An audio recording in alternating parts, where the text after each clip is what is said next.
Hello everyone and welcome back to the Second City podcast with me, Callum and Dan. And myself, Daniel Sketchley. Welcome, we are finally here for the Aston Villa Birmingham City 2023-2024 season review. We're finally here, we're in person at the studio, as you would have known if you watched the last episode, whenever it was it came out. We're going to do a bit of a deep dive into both Villa and Blues season this year, talking about best games, worst games, best signings, maybe the most underwhelming, and a few other bits and pieces as well. Who was Birmingham City's Manager of the Year? That's the big question. The many nominees, 6 nominees, for although some of them aren't eligible, let's be honest, due to their performance. But yeah, no, it's been 6 months since we did the 2023 review. It's absolutely flying by. A lot's changed. Blues have had about 9 managers since. You've had about 7 different badges. But no, it's always fun to actually get together and do this in person. I feel like the episode has a different energy when we do it that way. Definitely, yeah. But yeah, it's going to be a bit of a post-mortem on Blues. It's going to be quite hard for me. It's mad that we started this and we did this podcast, and the first season is probably the best season of Villa's lifetime, of your lifetime. Yeah, Villa. easily. And this is easily the worst Blues season of our lifetime, which is like typical. So this may be quite hard for me to may have to treat it as therapy in some way. But it's been good. I've had a good like 6 weeks to dwell on the Blues season, try and process it, and where we go from here. But yeah. I mean, for the first season of us doing the podcast, it's certainly been a memorable one for both clubs. Yeah, just a bit. I think I said on here maybe a couple of months ago, even it was that obvious. Like, I've seen some crazy seasons of Blues, but this year has been a different level. I remember like the Redknapp, the year where Redknapp started it, and then Cottrell and Mugg. That season was just insane. But this put it to shame, honestly. Yeah. But yeah. Before we dissect into the seasons, how could we not start where we always do with what we're wearing? Do you want to guess my one first? Mine is by far and away the easier of the two this year. Sure. This year, today. And this year, to be fair. It's a pretty easy one in general. But yeah, absolutely. So this is a feature we always do for anyone who's new, where Callum wears one of his many Villa shirts, I wear one of my many Blue shirts, and we kind of just talk about our memories from that season, what we think of the kit looking back. So it's a nice way to kind of, dive into some of the history of our clubs and so on, and talk about our memories and our connection to it and so on. But you haven't got to go very far back for this one. No. So it's for anyone listening, this is a Castor Europa Conference League badge on the side. He's even gone for the patch on the side. It also has Super John McGinn 7 on the back. So obviously it can only be that is this season just gone's home shirt. So it's pretty appropriate. You're wearing it on the 23-24 season review, I guess. Yeah, I think I got the shirt for my birthday in March, and I earmarked it. I was like, right, I'm not wearing this shirt until hopefully the episode where we win the Europa Conference League. Oh dear. Oh dear. But as it turned out, I've had to save it for the season review instead, which maybe it's more apt. Sure, it's pretty appropriate, I guess. Yeah. A great season, as we'll come on to. An interesting shirt. Obviously, it's going to be our last one with Castor. Quality-wise, in my opinion, the quality of the home shirt, obviously, the season before Castor one is the Tyrone Mings one here. The actual quality of the shirt, much worse than that shirt. That shirt is really, really nice. As well as with these ones, there was a few defects. Obviously, with the pro shirts at the start of the season, where they were just absorbing sweat rather than being breathable. But also the actual quality of the replica shirt isn't actually amazing. It's the first time since this season, 1920, where on the main replica shirt, we didn't have a silicone badge. We've gone back to like an iron-on embroidered badge. Obviously, it's the one and only season with this circle badge on as well, the Christian Perslow badge. The piping, not massive on this piping, and it also doesn't line up with the panels of the shirt. That's just the design. It's really bizarre. And also, it's got a sound wave on it of the "Allay, Allay, Allay" chant, apparently. You can't really see it like on the pitch or anything, but close up you can. I appreciate what they tried to do. I don't think, if we're talking visually about the shirt, it's not great. The sponsor is horrendous. No. Especially the yellow bit on it. If it was all white, maybe not too bad. As well as like this shirt, which I haven't worn yet, which we'll come on to in a few weeks, is obviously all in claret and looks a little bit cleaner. The season, however, great. And the shirt, obviously, this year's shirts will go down fondly for the memories that we had in them, and also the only year of this circle badge. So a little bit like a one-off badge, like on your shirt. One that will only be seen in one season. Yeah. I think no matter how good a season you've had, we would never put an lay sound wave on our kits. So at least we've got that. Of all the songs, I don't know why that one. Yeah, it's. What's Villa's like? They must have like first song you sing when the game kicks off or something. Yeah, see, we don't really have like a keep right on or. Is it not My Old Man? Is that My Old Man Said? Is that one? Yeah, but they wouldn't put that on the shirt because there's quite a few swear words in it. Class. Maybe Whole Tenders in the Sky would have been a good one. But the club has really run with the LA since that chant took off. Obviously, it's related. The connotations with it coming into like the song book was in the promotion season. Right. So I remember the flag at the promotion final, at the playoff final. Promotion final. Well, we did get promoted. So it's fine. The playoff final, the flags that we had all said LA on them, and then they've sold like just t-shirts with LA on and stuff. But I think the club like that song because it's a song that every fan of all ages can sing, whereas a lot of football chants tend to be like shit on the Blues or sure. And things like that. So cool, awesome. What do you think I've gone for then? I love this shirt. I know it's a blue shirt, but I just love how insane it is. Yeah. And so this was at the time a modern remake of. It was in the 70s, I believe. Yeah, I think there's definitely photos like Trevor Francis wearing this. So for those listening, it's like it's the Belgian flag. Well, yeah, kind of. It's like, yeah. I mean, I was thinking I'll get it on today. Obviously, the Euros have just started in Germany. Obviously, so it's the black, red, yellow away kit. Oh, is it away kit? Who knows? Mm. But obviously, the German flag is more. It's like goes from top to bottom, doesn't it? This goes horizontally. But yeah. Yeah, I just love how like back in the 70s you just decided one year we're just kind of a Belgian flag for our kit, and it just became such an iconic kit. It had to be recreated for the 100th anniversary. 140th. 140th. Bit of a random year to celebrate. It's 150th in a couple of years, so I don't know what I can do for that. But, we've got our 150th this season. Yeah. I remember the season because of the badge. So that'll be 15-16 away, I assume. I don't think you would have had a third kit. No, correct. I just love how wacky it is. Yeah. That's what an away kit should be, just nuts. Yeah, it's mental. And I remember when it first came out, it was like, I was like, 17 or something, so it raised a few eyebrows, and I was a bit like, I don't know what's all that about.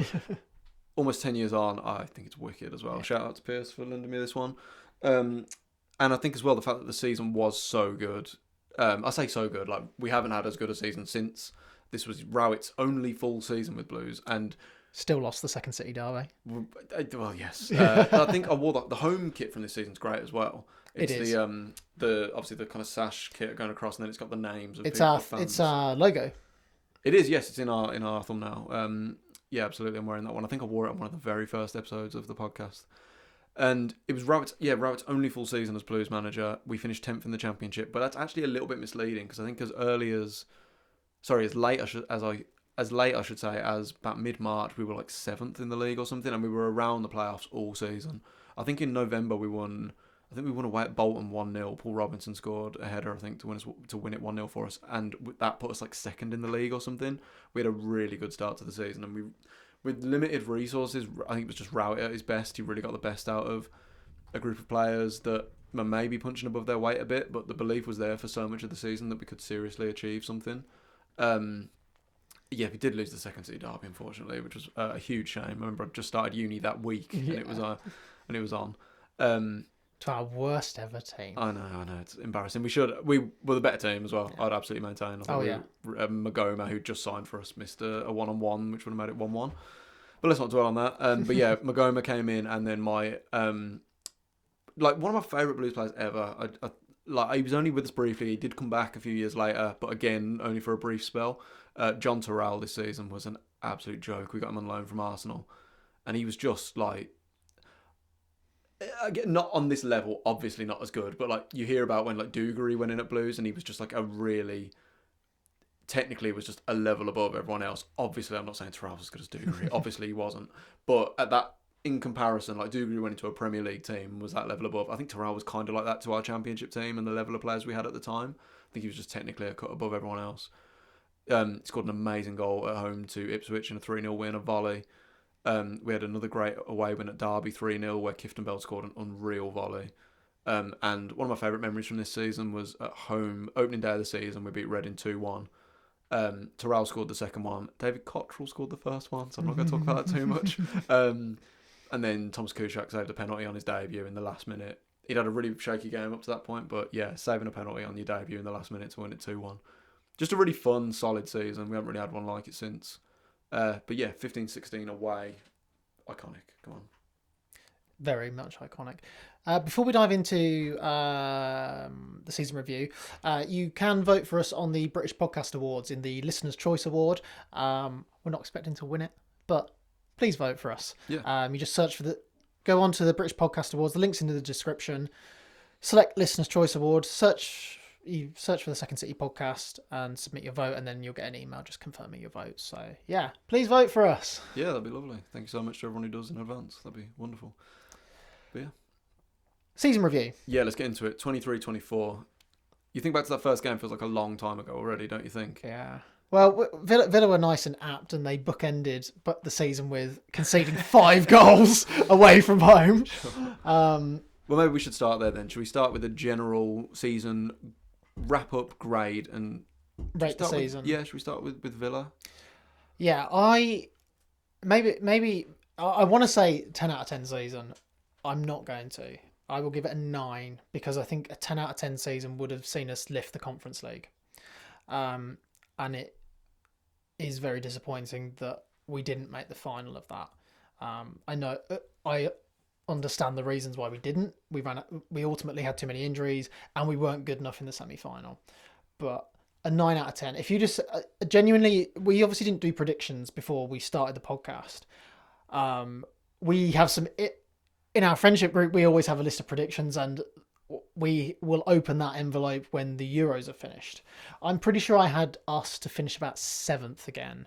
I really thought that with you tend to see with clubs that like the not your traditional big six, but clubs get into like the Europa League, their league form really drops off. And I thought, while we wouldn't drop off like that, I thought it'd be very difficult for us to maintain maybe the levels we had in the like 3/4 of a season under Unai Emery with European football. However, we were, especially the first half of the season, absolutely outstanding.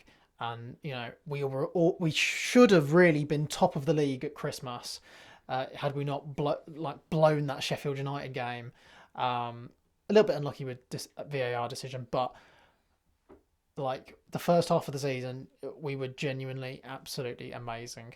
Tailed off a bit, and ultimately the injuries caught up with us in the end. But 4th place, Champions League football, and a European semi-final. I mean, what an amazing season. I genuinely would never have put us to finish in the Champions League positions this year. And so I don't think we can argue with that. So 9 out of 10. 9 out of 10, not bad at all. Harrowing from a distance to watch.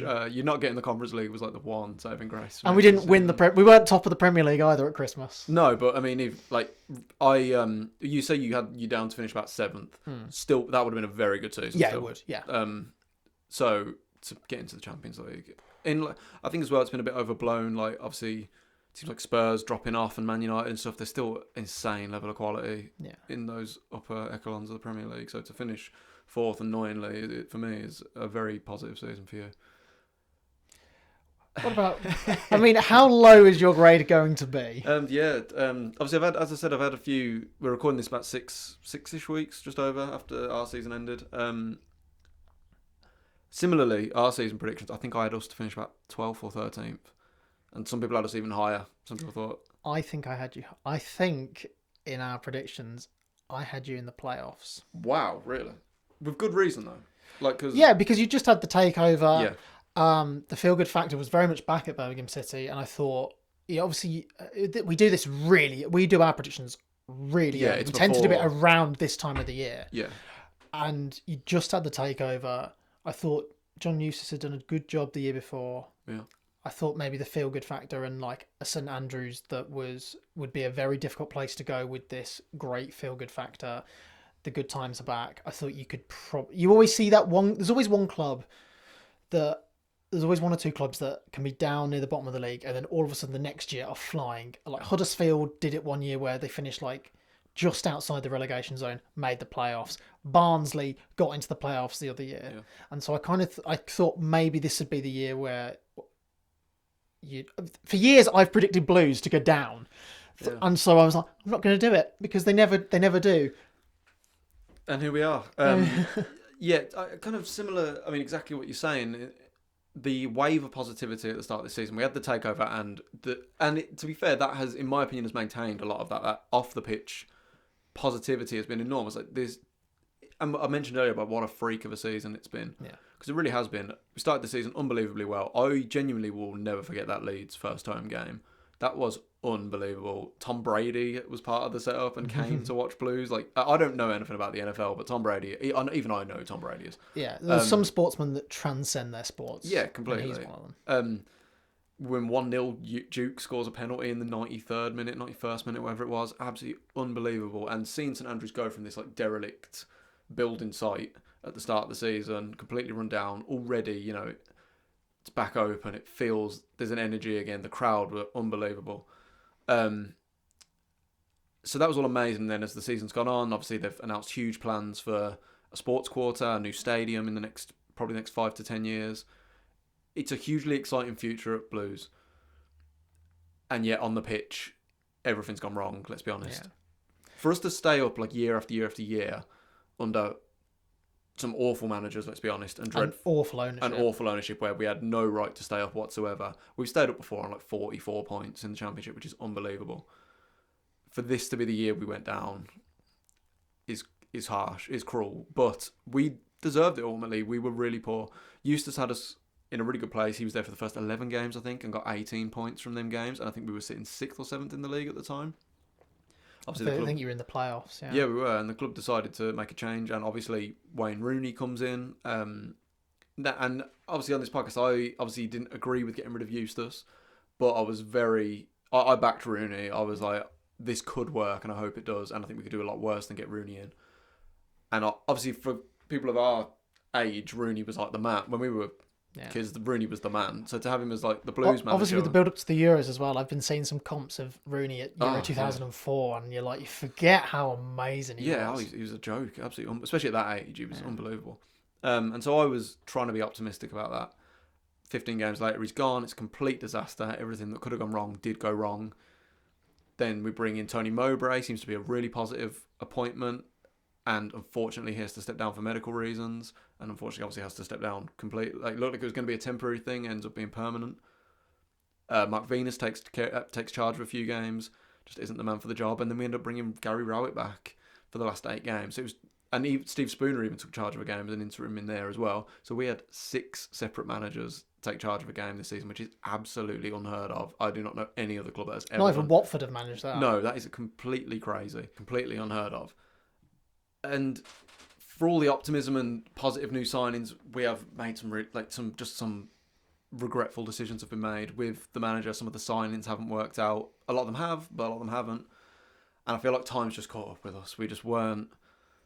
It's just been a year too far, and if we keep Eustace or if Mowbray is able to stay until the end of the season, we don't go down. To go down on 50 points is quite cruel. Yeah. But there's times this season where we haven't pulled our weight. 3 away wins all season.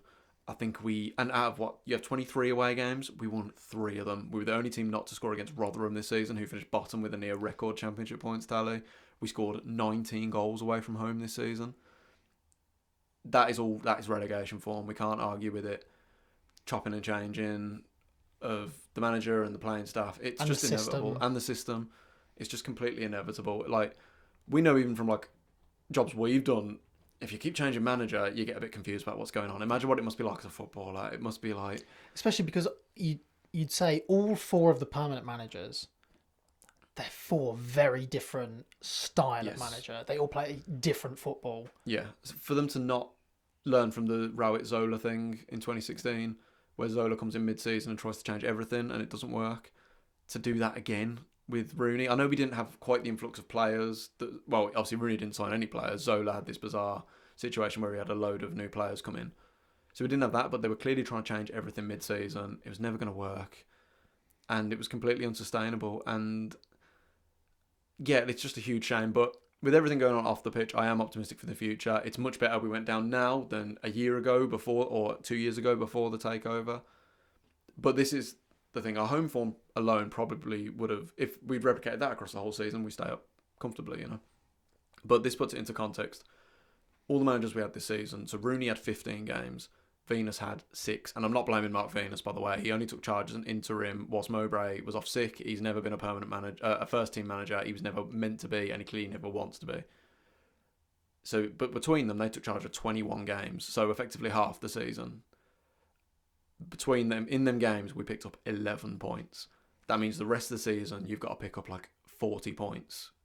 It's like, and that's what we did, and we still went down. So in the other half of the season, our form was actually very good. But you can't have half your season where you're picking up 11 points. You're doomed. I also agree with the sympathy for Mark Venus. Yeah.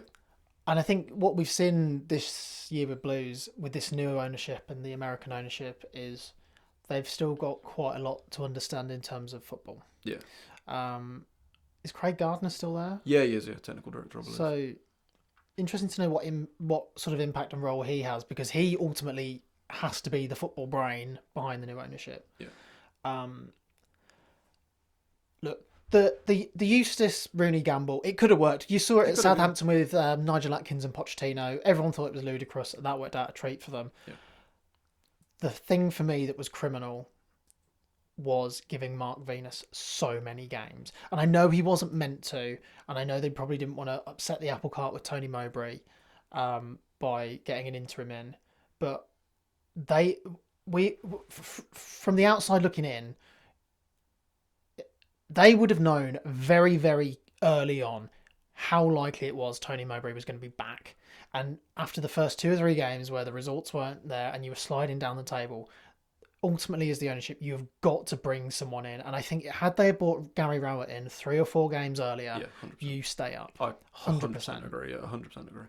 That was for me, that was the real costly mistake. The Rooney one's a big one, but that you can argue that could have worked. The costly one was when you were sliding down the table. And Rooney also, the big difference between Rooney and Zola, I guess, Zola went in April, I think, and he had to resign. Rooney went on January 1st or 2nd, whatever it was. Yeah. So we had like half the season effectively to fix it. So I agree that the Venus one is ultimately whether that was the nail in the coffin. That's the final, sentence into relegation pretty much. So no, a huge shame, but we've talked about it before on here.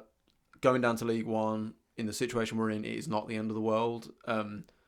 But yeah, it's a setback, let's be honest, and it's a bit of a shock to the system. I think back to that Leeds game, and I can't believe this is where we are now, a year on. It's crazy to me. For that reason, obviously, you gave your season a 9 out of 10. I mean, I have to give it a 1 out of 10. We got relegated with a squad that should not have gone down. It's been a disaster. There's been some good memories, some good games, but I mean, I can't give it anything above a 1. Come on, it's been a disaster. Yeah. It's been an absolute disaster.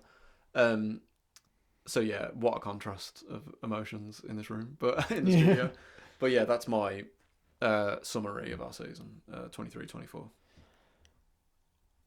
You've given the season a 1. Yeah, understandably. What was your best game of the season?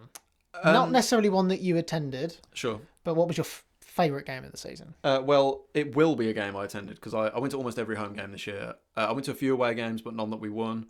I mean, there was quite a lottery exactly to win to be at one of them. Like basically all our best games were at home. I know we won a few away games. The Bristol City away game was by all accounts amazing at the start of the season.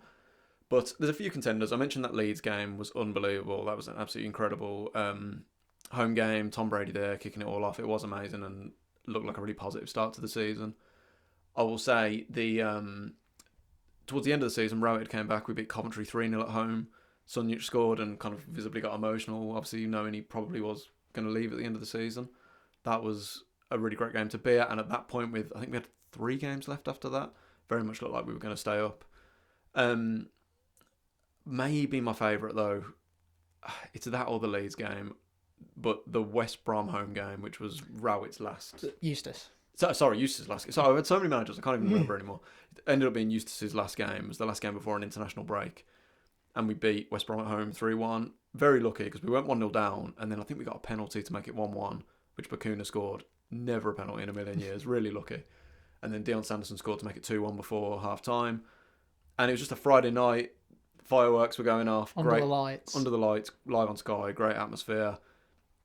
And I'll get on to my goal of the season in a bit, but the one that made it 3-1 was pretty special. So that was a great memory. Yeah, just being there with, my family and stuff was really great. So it's that or the Leeds game. I've bigged up the West Brom game, so I'll say the West Brom game 3-1. It was the last time I was happy, really, as a Blues fan. And little did I know what was awaiting us. Yeah, I'll say West Brom at home 3-1. And obviously would also be my favourite game I attended as well. You've got a much bigger wealth of games to choose from. What was your highlight as a Villa fan? Best game you went to this season? We've had a lot. Best game that I went to, I think, would be Arsenal at home, just before Christmas. I bought my ticket for that like 2 days before the game. I just went, and that was absolutely fantastic. Yeah. Obviously, we scored very early on. We won the game 1-0. It was a very dramatic game, a very tense game. We were 10 out of 10. Arsenal, I think, would be disappointed not to have got something from the game. They had some great chances.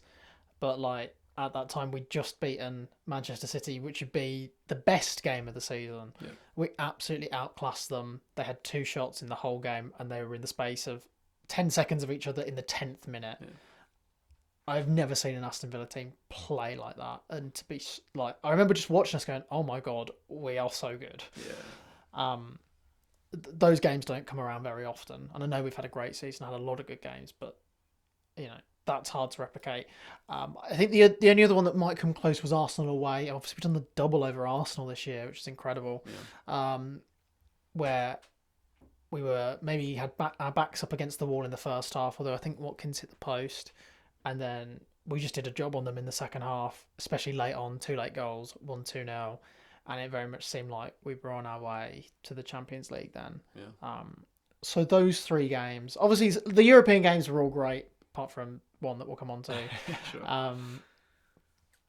The atmospheres at them were great. I think the first one in the group stage, which was Mostar at home, where John McGinn scored like a 94th minute winner, that was nuts. There'd be limbs of the season because that was nuts. So yeah. So those ones. I knew it'd be a longer section for you than me. Yeah. a much wider berth of games to choose from. Very nice. What about the opposite then? So worst game. Yeah, obviously it will be the reverse for me. I have many contenders, many notes written down here. But what about you? You didn't have too many, but you must have had a few low points this season. Yeah, I mean, the first day of the season against Newcastle was like... Was it 4-0? 5-1. Was it? Was harrowing. Not just because it was a terrible result, we were bottom of the league, but also we just lost Emi Buendia with an ACL for the season. Tyrone Mings did his ACL 20 minutes into the game, and then we got battered. And it's like one of my... if you follow me on Twitter, you'll see I use the meme quite a lot. But I think at 4 or 5, the camera cuts to Unai Emery on the touchline, and he's just there he's just his jaw is on the floor, he can't believe what's going on. Yeah. So that would be up there. Not, but I think we had some bad games at the end of the season. There were a few. Had a smattering of bad games. We went through a really tough period in January. I remember the Newcastle at home game was bad. Yeah. But I'll probably say Olympiacos at home. Yeah. Just because, the occasion, the build up, disappointment of it, and the disappointment. Yeah. It was a real shock. Just in terms of nobody went to that game thinking Olympiacos would win 4-2. Olympiacos might have thought they might nick a result. Yeah. I don't think in their wildest imaginations they'd have expected to have put 4 past us. Yeah, the manner of defeat, I think, more than anything was that might even be my highlight of the season. Yeah. But most pleasantly surprising thing. But Brighton away would be up there as well. We were really, really poor and then conceded a late penalty. Was it 1-0? And we lost 1-0. Yeah. That was that ruined my weekend where Blues got relegated. Yeah, sure. Sure. So, but yeah, probably Olympiacos at home. Sure. Fair enough. What about you, Dan? How long have we got? Deep breath. So, I have a guess. yeah, I'd like to hear that. Is it Stoke around Boxing Day?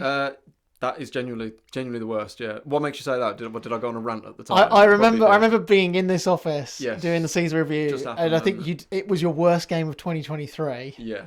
I'll come back to that one then because that was the nadir, the low point. But I'll a few other contenders. Hull at home, Rooney's first home game was just nothing wrong with losing to Hull. They had a good season.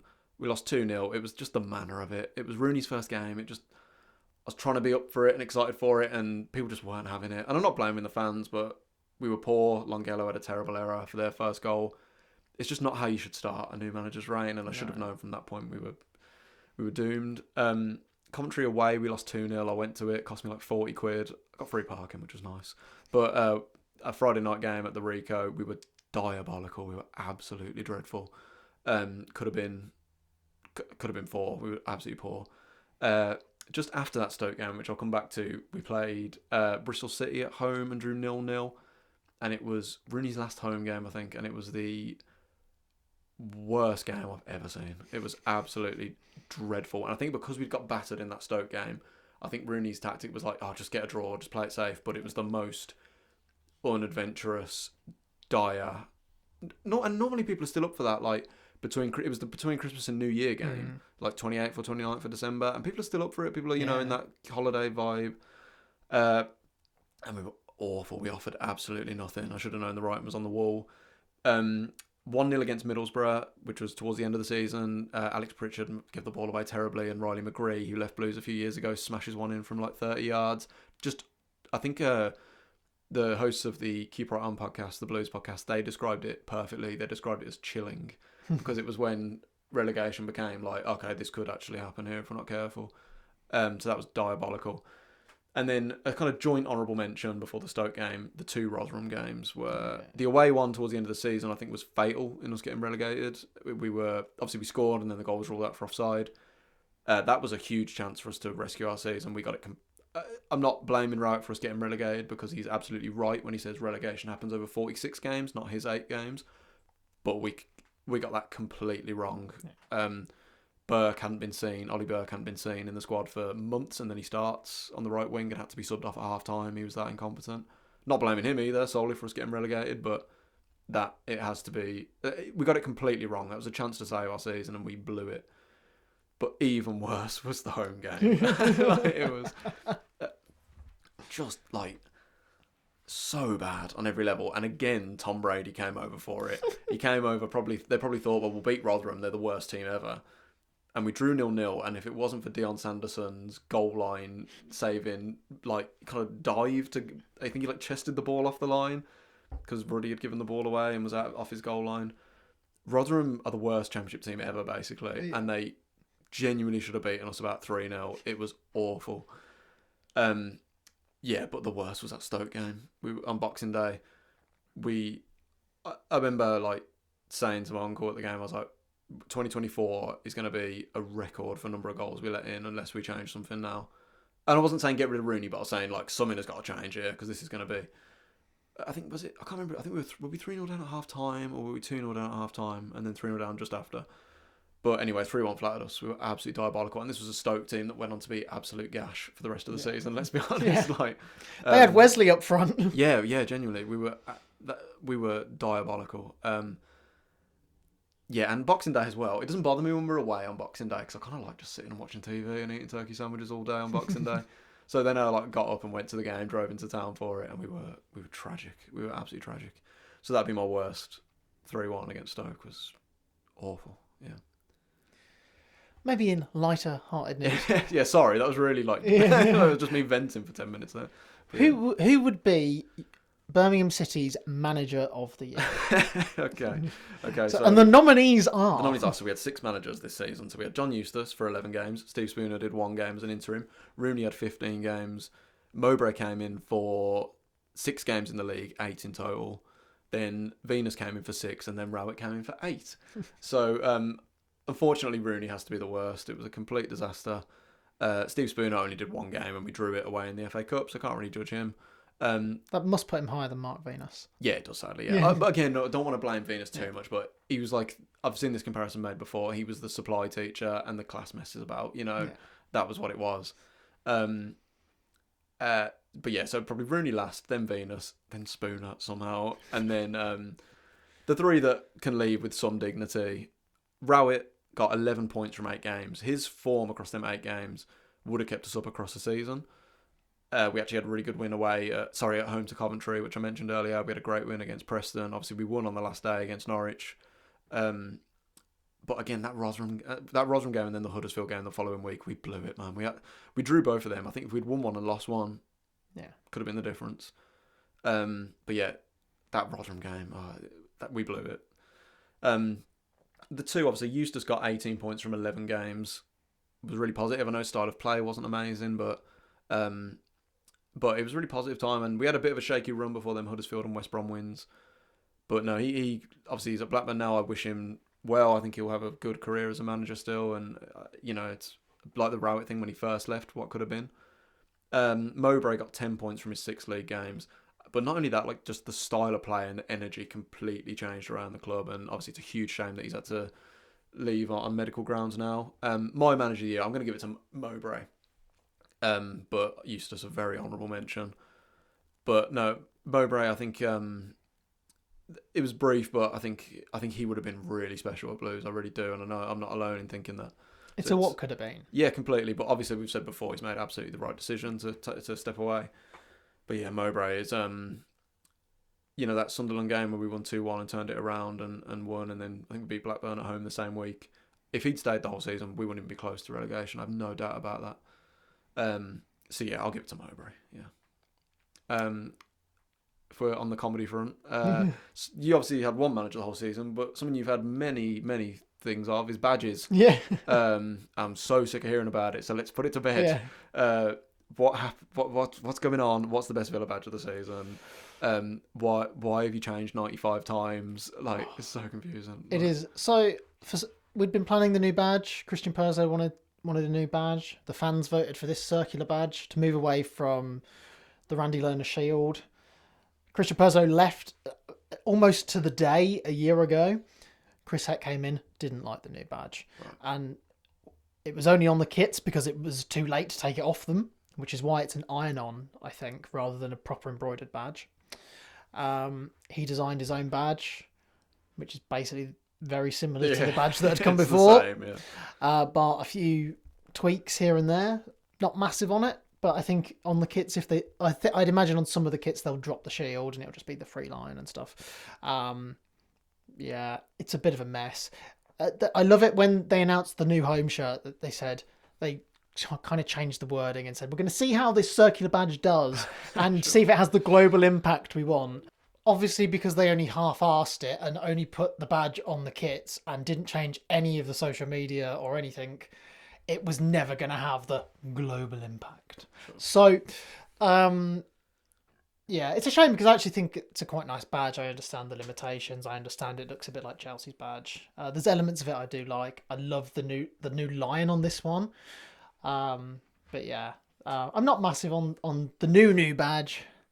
But this one I think will always have a special place for us for this being the badge that we had when we got to the Champions League. Nice. Very good. Anyway, enough talk about badges. We can never talk about it again. No, thank God. Signing of the season. Yes. Even though you had a bad year. Yeah. Some good signings. For sure, and it's a pretty easy answer. The answer is obviously Joe Stansfield, Player of the Year, scored 13 goals, and without him we would have sunk without trace much earlier, I think. And how many goals did he score in the end? 13 in the end, but in a poor team. Yeah, it's a good return. Our other strikers, Hogan got 1, Duke got 4 in all. I know that's not really his game; he didn't play as much. He got 4 in all competitions. I think were 2 of them in the FA Cup or one of them. Yeah, I think one of them was. So no, he's unquestionably Joe Stansfield, scored some huge goals.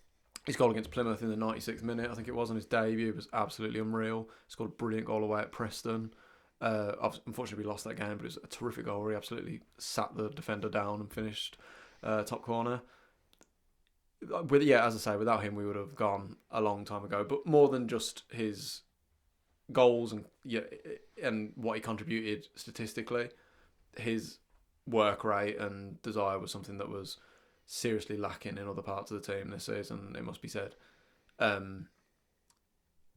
Fought, old school, fought for his teammates. Clearly passionate. Clearly loved it. And I think it's a huge shame that we definitely won't be seeing him back next season. Yeah. I think it sounds like Fulham want to keep him, and I don't really blame them. Because he's got a huge future. He's only 21. I think anyone who's looking at him is looking at a pretty high transfer fee. Yeah. For a player of his age and experience. But no, he's absolutely my player of the season. Obviously, he was a loan signing, but we had a couple of others. He didn't play that much. Cody Dramer, I thought, really grew into the team. He was on loan as well. He was was he at Luton the season before when they got promoted? And he obviously came with a bit of pedigree from that. Took a while to really grow into the team. But once he did, he looked really assured, and I think he was actually a little bit unlucky not to play more at right back when Ethan Laird's form started to drop off a little bit. And then Koji Miyoshi, I thought, had a pretty decent season as well. I thought he impressed a bit. And then Lee Buchanan at left back, I thought, actually was a pretty steady performer as well, and it's someone I definitely hope to keep in the Championship next season. In League One next season. I wish it was the Championship. Yeah. But no, my player of the season is Jay Stansfield, but a few honourable mentions there to a few other players. What about you? We had some pretty good signings. Some maybe more successful than the others. I think Morgan Rogers would be a great shout. I mean, for a player that maybe I wasn't expecting too much from. Wow, he impressed a lot in a very short space of time. But I have to give it to Pau Torres. I mean, what a player. What a player. I mean, to lose Tyrone Mings and to have him come in, very different type of player. And I know initially the plan was that Konza, Mings and Torres would all play together. But yeah, I mean, we struggled when he didn't play. Obviously, he didn't play that Olympiacos game, and we were not great and a bit defensively all over the place. With the likes of Mings being out, he had to really grow into a sort of leadership role at the back.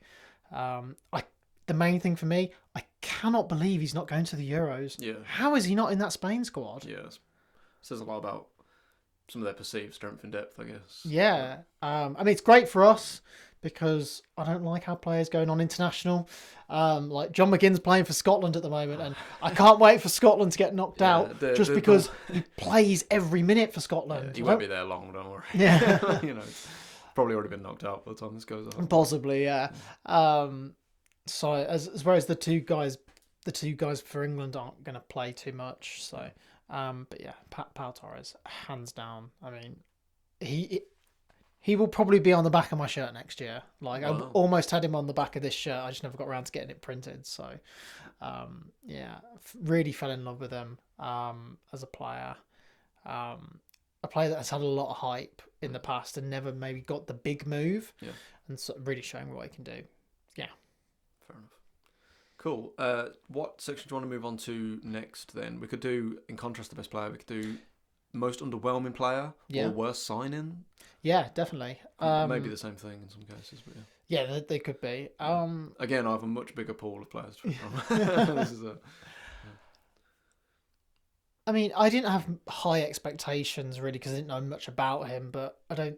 And while he ended the season reasonably well, Nicolo Zaniolo would definitely go in the pool of a miss rather than a hit signing. Had some big moments, had some good performances at the end of the year, but bearing in mind we signed him because Emi Buendia got injured, he certainly didn't hit those heights. But maybe it seems harsh. I would put Moussa Diaby as disappointing or underwhelming player, which is crazy because 10 goals and 9 assists in all competitions, so 54 appearances. He was meant to come in and replace Leon Bailey and be the man with Ollie Watkins up top. And he actually lost his place in the team to Leon Bailey. True. And it's bizarre because the start of the season, for a new signing, new country, big price tag, about 50 million quid. He came and hit the ground running, and he adapted to the Premier League so well. He adapted to our team so well, and yet he had a bit of a wobble over the festive period, and then never really found his feet again. It was really bizarre. His season was almost opposite to what you would have expected, which would have been a shaky start and then ended the season strong. So I'm not calling him a write-off yet. We'll see what he can do next year. It's a big year for him next year. I don't know whether maybe he was looking at what was happening at Bayer Leverkusen where he just left and thinking, oh my God, why have I left? But, his goal return for a first season in the Premier League is good, but it probably should have been better. Yeah, cool. No, I can understand that. On the Blues front, I think if we're talking kind of similar to what you're saying, we had a couple of players who were, well, one of them was signed, one of them was already with us. These are not my worst players of the year, but I think it's just worth mentioning. So Dion Sanderson was made our captain at the start of the season. I was really up for that. I think Ruddy's maybe I think him or Duke are the captain, but Ruddy's the keeper. Duke obviously doesn't play every week. So having someone young who can build, he's only 23, someone who could progress with the club. I say he was already here. He was, I think it's because he was on loan before, wasn't he? But he did sign permanently last summer, I should say. The idea of making him the captain, I was on board for, and he played really well under Eustace. And then from the Rooney era onwards, he really struggled. He was constantly having his co-centre back, his centre back partnership was constantly being changed. So I'm not fully blaming him because he played alongside Bielik, Long, Ivu, Buchanan even at centre back, I think at one point. So I'm not fully blaming him, but we saw a huge drop in his performance as the season went on, and I think his authority as a captain maybe was. You hear a lot about Rowett even referenced at the end, like sort of the standards amongst some players dropping, and I'm not sure if Dion was one of them. But well, wasn't he done for drink driving? Exactly, and so probably was obviously in that case one of them, but also his authority as a captain maybe was not quite what it should have been. But yeah, he had got in a bit of trouble for drink driving towards the end of the season and missed. I think it was the Rotherham away game, was it? Which is obviously hugely irresponsible, and it's a huge shame that his performance has dropped as much as it did. But him and Ethan Laird, who I think also started the season really well at right back and really tailed off towards the end. And as I say, I think Cody Dramer was a bit unlucky not to actually take his place towards the end. But both of them players, I firmly believe, can, if they stay with us, I think can completely rebuild their Blues careers. And I think in League One they could definitely do a job next season, absolutely. And I hope if Dion had the captaincy taken off him at the end of the season, I don't know if that's going to be a permanent thing, but I think he absolutely can grow as a leader. So they're not my worst players of the season, but just to mention. And the worst player of the season, I don't want to rib on him too much because he's not the reason we went down. Ollie Burke is just not. He's not the level. That Rotherham game, I felt kind of bad for him because he was thrown in. He'd probably been injured and not really played much. Thrown him in, he had to be subbed at half time. Everyone was shocked. We had a lot of good wide attacking players like Miyoshi and Bakuna. Alex Pritchard had come in by that point. John James had played there a bit. Tyler Roberts was getting his fitness back. Yeah, absolutely. If you really needed, Stansfield could play in one of those positions. I'd take any of them over Burke starting. It just wasn't the right way to go at all. So that was frustrating. And he also became a bit of a meme because who's he married to? Or he's engaged to that Megan McKenna, I think her name is. She's from some TikToker. Well, is she from Only Way is Essex or something? I don't know, something like that. Made in Chelsea, maybe. I don't know. Let me know in the comments. That he became kind of a meme for he was appearing in all her TikToks and stuff. It was just a bit embarrassing. It's a bit silly, really. But yeah, so that was a disaster. Another one, Emmanuel Ivu, who we had on loan from Cremonese in Italy. I came in with a quite high reputation. Did not work at all. He looked completely lost. Made some really crucial errors leading to goals, including one at home to Watford, which we lost 1-0. But again, I'd imagine as a centre back in a new country, you're young, and then you've got a certain way of playing, and Eustace had Long and Sanderson ahead of him at centre back. Then Rooney comes in and wants to change everything, and then Mowbray comes in and needs to change everything again, and then you have Venus, and then you have Rowett come back, and they're saying, we want you to go from this functional, efficient style of football to a much more dominant, possession-based style of play, to then going back to, we just need to be this, and we need to get over the line. It must be so confusing. Yeah. And you'd hear a lot about how, Rooney, apparently, he really did not want players hoofing it long. He was much more comfortable with players taking risks on the ball, even if it led to mistakes. And the message is probably, you do not hit it long under any circumstance, to eventually Rowett's in there. And it's probably the opposite message. I can imagine that is probably incredibly confusing.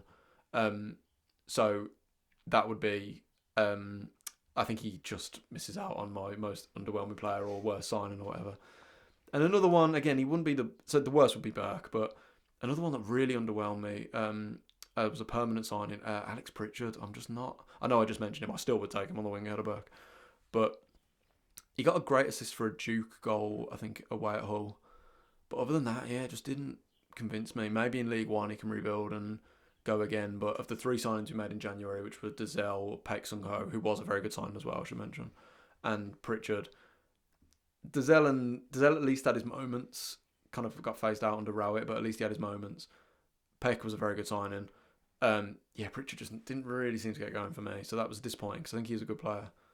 But no, short answer, Burke. Ollie Burke. Yeah. Let's go positive. What was your favourite goal of the season? Sure, I had a few. I mentioned Stansfield's goal against Plymouth where he flicked it last minute, 96th minute. It was 1-1 at home. Eustace was still in charge. We were unbeaten at this point. Last minute he comes on. And you probably remember the goal where he flicked it around. He kind of flicked it over his head or around him and then lashed it in on the volley. Incredible goal, incredible scenes at St Andrews. That was a brilliant goal. Janino Bacuna got a brilliant free kick away at Stoke, which we won 2-1. I think it was Mowbray's. Was it Mowbray's first away win? His only away win. We didn't have many. Bacuna also scored a great goal against Cardiff away, which we also won, ironically. Where he controlled it really nicely in front of the keeper and kind of bopped it over his head and then took a touch and then finished it in. Lovely goal. Not a great goal for actual quality of strike, but just for the moment. Duke's penalty against Leeds was a dreadful penalty. He literally just kicked it straight at the keeper. I wasn't that confident he was even going to score. But just for the moment was really special. But I think my goal of the season, again, I'm probably biased because I was just the actual moment of it and the satisfaction of it actually comes in that West Brom game. I referenced it earlier, the 3-1 win. The goal that sealed it, Gary Gardner came on for a few minutes at the end, and Gary Gardner obviously didn't really play much this season. He's left now as his contract runs down. See him stood over a free kick in the 87th minute, whatever it was. And everyone's going there's no way it's going in. Get ready, lads, someone's going to catch it here. As we sit at the back of the Tilton, and he just smashed it top corner. It, just for the moment, was great and it sealed the win. Maybe not the absolute best goal we scored, but my favourite was, just for the moment, was fantastic. As I mentioned that game earlier, how great it was. So that Gary Gardner against West Brom was my favourite goal of the season. But yeah, how about you? What's your favourite? I mean, in terms of quality of goal, I think hands down it's John Duran versus Crystal Palace, where he just cross come in, took it down on his chest and volleyed it top bins. Unreal goal out of nowhere. But in terms of my favourite goals of the season and the ones that maybe I was there to celebrate, McGinn versus Mostar, which I spoke about already, was just unreal. The actual goal is crap, but it was a great moment. I really loved Ollie Watkins' goal against West Ham at home, where we kind of hit them on the counter attack, and then he takes a couple of step overs, takes it onto his weak foot, and just puts it in the top corner at the near post to put us 3-1 up. And that was a great moment. And again, another one of those moments of, oh my God, we can do something this season. That game, West Ham were in really good form at the time, and we just turned them over. But I loved that goal, especially this is where Ollie started to really find his form in the early part of the season as well. People forget he was goalless until we played Chelsea, which was after the Legia game in the Conference League. So he went basically maybe the first fifth of the season without a goal. And then maybe Duran's second goal against Liverpool at home in the final home game of the season to make it 3-3, which basically secured us Champions League football, where it's gone in off his knee. It's not a great goal, but it was just the moment was unreal. So those are probably my 4 or 5 favourite of the year. Very good. Is that a full house? Is that our topics for today? No, player of the year? Have we not talked about that? Joe Stansfield? He was your signing of the season. Sorry, well, he was my player of the year, Joe Stansfield as well. I think you might have mentioned he was your player of the year. Yeah, sure, sorry. For obvious reasons, as I mentioned, Joe Stansfield was my player of the year, and all the ones I mentioned earlier as my signing of the year, ironically, would be up there as well. I thought Buchanan had a good season as a left back. If he'd played more, I think Dazelle would be up there. But yeah, sorry, I feel like I basically answered this one already. It's Stansfield, absolutely can't not be. He's the only player, one of the very, very few players who can end this season with his head held high. And kind of similar, we mentioned the Mowbray thing, a great what could have been. kind of feel the same about Joe Stansfield. Like, if we had stayed up, maybe he could have came back next year. And it's a shame that his season at Blues is kind of tainted with this brush. But yeah, Joe Stansfield. How about you? You got a much wider berth to choose from. There's a few that you could choose from. I mean, if you were going to talk about most improved player, then Leon Bailey ticks all those boxes. I mean, what a season he had. Our player of the year, it just has to be Ollie Watkins. 27 goals, 13 assists in all competitions, 19 Premier League goals. Couldn't quite get to 20. Obviously, that barren patch at the start of the season and a little Premier League barren patch at the end of the season. But the Premier League Playmaker of the Year, so he got the most assists in the Premier League this year. I mean, you'd have had some pretty good odds on that at the start of the season. Yeah. I know De Bruyne was injured and he usually wins it, but still, Salah, Saka, Palmer, Foden. So, yeah, it has to be Ollie. But there's some great shouts in there. Emi Martinez is someone that maybe gets overlooked because he's just so good all the time. Yeah. Or a Leon Bailey. But, yeah, it has to be Ollie. We haven't done this podcast. We've only done this for a year. I love Ollie Watkins. I've always loved Ollie Watkins. And the fact that he's doing so well, brings me joy because I think he's a great player and he did have some tough times, especially under Steven Gerrard. That does wrap us up for this season review. Yeah. Thank you for being with us this season. It's been a wild ride. Yeah, it's been memorable. Yeah. on the pitch, but yeah, no, thank you so much for everyone who's listened this season, and hopefully as you go into next season, it'll be even better and grow the channel some more. And yeah, thank you so much for paying attention and being a part of it with us so far. Yeah, thanks for all your likes, your comments. We do see them all. We do read them all. We don't really know what we've got planned in the next couple of weeks, so make sure you subscribe on YouTube and any audio platforms you listen to us on. Twitter and TikTok at 2NDCityPod. Promise we will start posting a bit more on TikTok. And that way, if we have a few smattering of episodes in the run-up to the new season, then you'll be able to be notified. Get the bell on YouTube is always a good one as well. Make sure you vote for us in the British Podcast Awards Listener's Choice Award as well while you can. And yeah, I guess all that's left to say, Dan, is up the Villa, and I will see you next time. Shit on the Villa, keep right on. See you next time.